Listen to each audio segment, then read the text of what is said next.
on the basis of Kuwait Vision 2035 and in the line with the desire of His Highness the Emir Sheikh Mish'al Ahmed Al Jaber Al Sabah to achieve sustainability and promote the state and the individual. It will be held in the first international conference on environment and industrial health toward a sustainable future, which is organized by the Environmental Health Department at the College of during the period of 16 till 18 December 2024 in the Deanship of Libraries of the Public Authority for the Applied Education and Training Technology compound.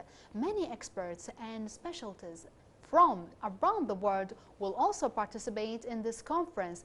It also includes participations from the GCC countries, from the government and private sectors, in addition to volunteer teams and academic expertise. To talk more about that and also about the conference, we are pleased to have with us today Dr. Kasem Elfadli. He is Assistant Professor at the College of Health Sciences, the BAAET. So hello and good morning, Dr. Kasem. Good morning, Sarah, and thank you for having me. You are most welcome. It's really an important topic. We're going to talk about it today. But first of all, we'd like from you to introduce yourself to our dear viewers. Well, Sarah, just to give you a brief introduction about myself, like you said, my name is Kasem Elfadli. I'm assistant professor at the College of Health Sciences, the Department of Environmental Health. Yes. I was first got the bachelor degree in atmospheric science in the US. That was about 25 years ago. And after that, I was working for the meteorology department in the Civil Aviation Authority. Wow. At the same time, I was actually doing the weather forecast for here in Kuwait, KTV2, for 10 years. So I kind of feel like home here. Thank you. For sure, you are at home, actually. It's really quite rich, let's say, CV, and we are glad to have you in our show, Good Morning Kuwait. So, let's say the environment that really concerns everyone all around the world, the people who really care about the environment. But now we're going to have the first international conference on environment and industrial health. So why actually, Dr. Kasem, is really considered a significant event? Well, Sarah, let's talk about this conference. The primary purpose of this conference is to create the platform yes. For knowledge exchange, ID sharing, and networking among the professionals in the environmental science and industrial hygiene. Now, the importance of this is because, of course, to highlight the potential progress towards sustainable development in the world right now. So we are heading to a sustainable, let's say, development future, let's say. Not only from 2035, the Kuwait vision, like after that. Yes, exactly, because this is one part of the conference actually. The other part is to talk about the industrial hygiene because it emphasized the well-being of the workers yes. and the technologies and how to protect the workers for industrial facilities and even governmental organization. So are you talking about, let's say, the safety, or let's say the safe, we can call it the safe building? Is that true? The Exactly. smart building, let's exactly. say. It's actually the smart buildings, the AI, a lot of technologies, new innovations in this field, where yes. we can have it in the what we call HSE, health safety environment, especially for the workers in these facilities. That's amazing. So let's talk about the key points. So let's say the members who really will participate in this really first conference, and also the key, let's say, points. We're going to discuss that. Yes, first of all, let me tell you who's organizing this conference. It is done under the patronage of the General Director of PATE, the Public Authority for Applied Education and Training, and under the supervision of the College of Health Science with the Dean Badr Al-Khalaf, yes. and the Department of Environmental Health. The department saw this an opportunity to introduce the main two programs we teach at our department, which is Applied Environment and Industrial Hygiene and Safety. These two programs, not a lot of people here in Kuwait knows about them, but they actually give you a bachelor degree in these two programs. Yes. And basically, we have a lot of speakers in this conference, and we saw that this conference is an opportunity for our students and the community and all of them to have a good idea about these specialties. Now, the speakers, we have the ambassador of the UN here in Kuwait, Miss Anne Questini. Yes. She's going to be a guest in the conference and will be here in the opening day of the conference. We have a lot of events. One of the events is, of course, is the roundtable talks or discussions. This roundtable discussions have guests from top officials. Yes. And we have professionals in the fields also participating in this discussion. Also, we have what we call exhibition. This exhibition will be for private sector and governmental organization to participate in what are they are providing for the environment. And there will be booths, about around 25 booths from all over the variety of the private sector and the governmental sector to participate in what are their nature of their work toward the environment. Wow, that seems really lovely, let's say, and rich, let's say, conference. And you have some expertise actually we're gonna like join from all around the world. It's gonna be participated, let's say, in the conference. Exactly. We have key speaker notes from all over the world. We have from the UK, from the US, from the European Union, and of course from the GCC, a lot of people and speakers. There will be about 25 speakers for the conference along the 3 days of the conference. And we have what we call workshops also, the second day of the conference and the third day of the conference. We have 4 workshops. They are already full. People has registered in them, mostly professionals here in Kuwait. Yes. We hope to give them some expertise in the specialties of industrial hygiene and environmental sustainability. For sure, Dr. Kasem. And now we're gonna, let's say, show, we're gonna show a link how to people will register. Actually, in this conference, going to be shown in the screen for everyone who would like to join such a great, let's say, conference, and everyone who will be concerned about the environment. And as you mentioned, Dr. Kasem, it's really great. It's not only for the expertise and the people, let's say, the experts and the doctors all around the world, the scientists, it's also about these students, as you mentioned. I know a lot of people really love to be aware about the how can we maintain the environment and study the environment, and it's really amazing they give them the opportunity actually to join actually the conference. Yes, actually that's the main point. We have we are hoping to get around more than 600 participants or attendees in the conference. Yes. From students, professionals in the organizations, and in Kuwait, and even regular people. They can come and attend and have a good idea about the sustainability of the environment and the latest progress in this field. In this field, yes, that's amazing. That's why we show you, dear viewers, the link to register and go in the 16th till 18th of December. And Dr. Kasem, we heard there was, let's say, the competition for the best scientific posters at the conference. Could you share with us some of the details of that competition? Yes, Sarah, let me tell you, I've got to mention this. There will be also among the events is the poster gallery. Wow. Yes, this poster, scientific poster gallery will be already a lot of people registered for it on the website.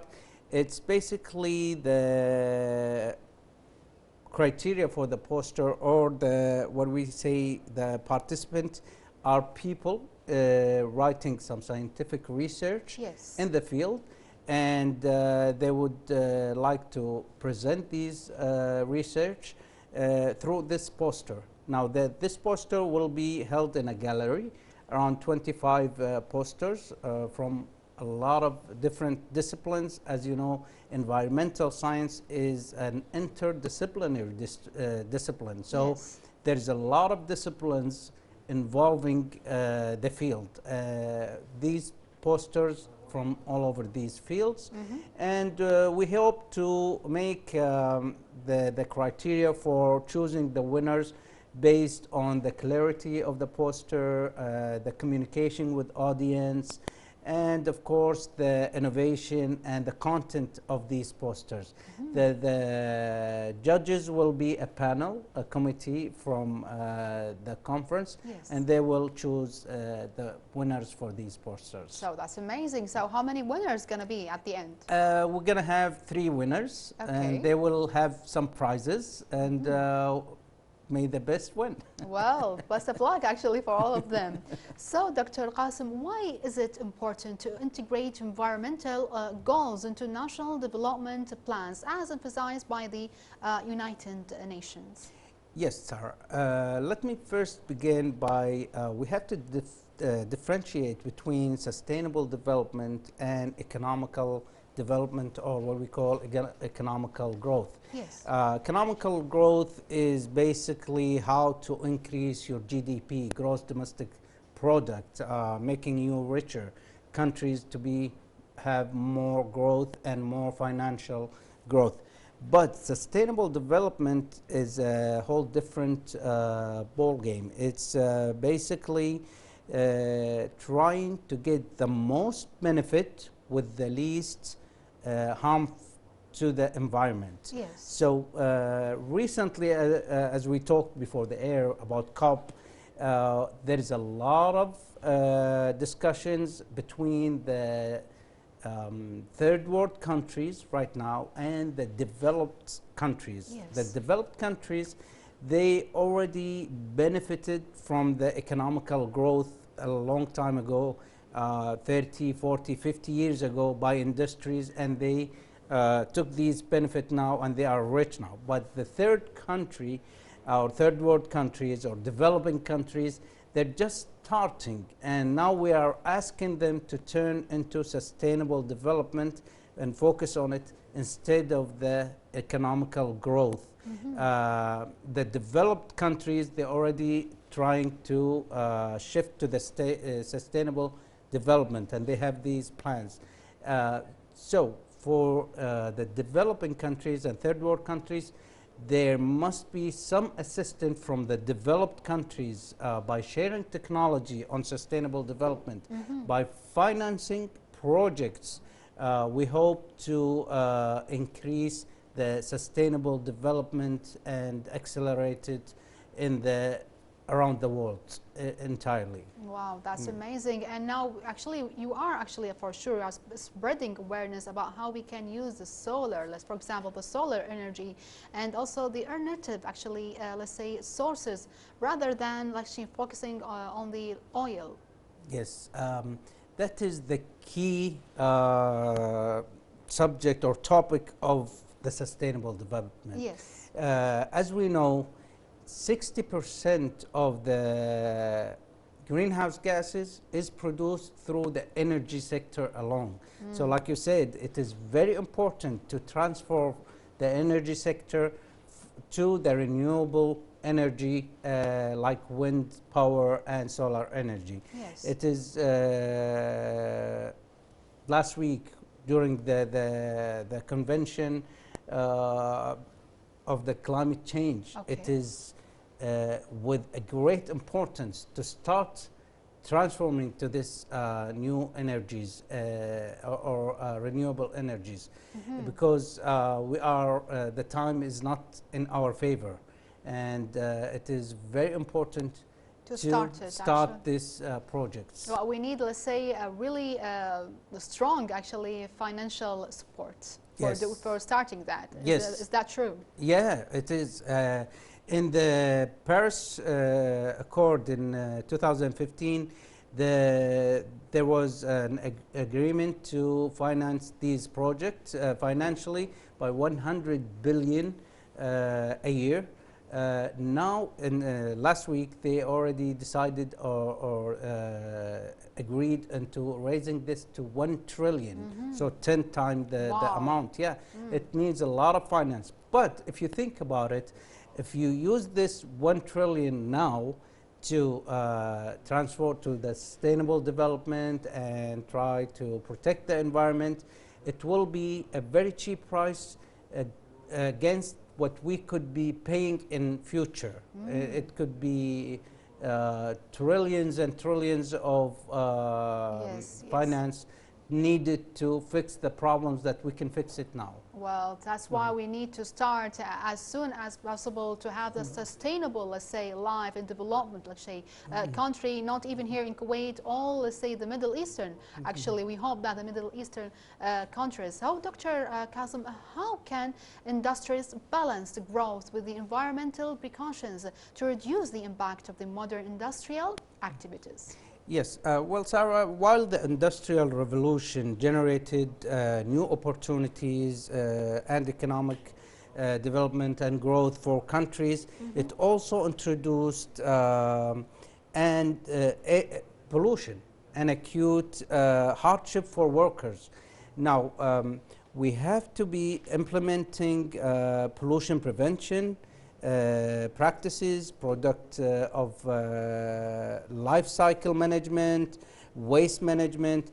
These has to be taken account into consideration in the new industry and modern industry. So you mentioned some of, let's say, the challenges, or let's say the problems we are facing, for sure, but about the environmental, let's say, field. Could you mention most of, let's say, the challenges could the Kuwaiti people really faced about the environmental? We know we are living in real extreme hot weather here in Kuwait. What else, actually, Doctor? Well, the main problem currently we are facing is air pollution. Air pollution is very high in a lot of places around the world, including Kuwait. This air pollution problem is the main focus of a lot of scientific research on how to prevent it or at least mitigate it, to make it less by reducing the greenhouse gases and the air pollution. Especially there's a very standards for air quality around the world, and these qualities a lot of times are being going over. Pollutants like particulate matters, CO2, ozone. Ozone is one of the largest pollutants. Now, ozone, we hear about ozone and we think ozone is good because it's protecting us from the ultraviolet radiation. But ozone, unfortunately, this is good if it was in the upper fields or upper levels in the atmosphere. But when it's in the lower levels, near the surface, it's very bad because it causes corrosion, it causes health problems. Well, I hope actually me and our dear viewers, everyone who really concerned about this earth, because if you harm the earth, you are harming actually ourselves as a human being. So we have to maintain the environment, and we have to actually solve all the problems and the challenges as soon as we can. It was really an amazing and a deep actually topic. Dr. Kasem, thank you so much for joining us here in Good Morning Kuwait. Thank you very much, Sarah. Big thanks and appreciation to our dear guest, Dr. Kasem Elfadli. He's an assistant professor at College of Health Sciences, the BAAET. Don't go away, dear viewers. Let's have this time to a break, and then we'll move on.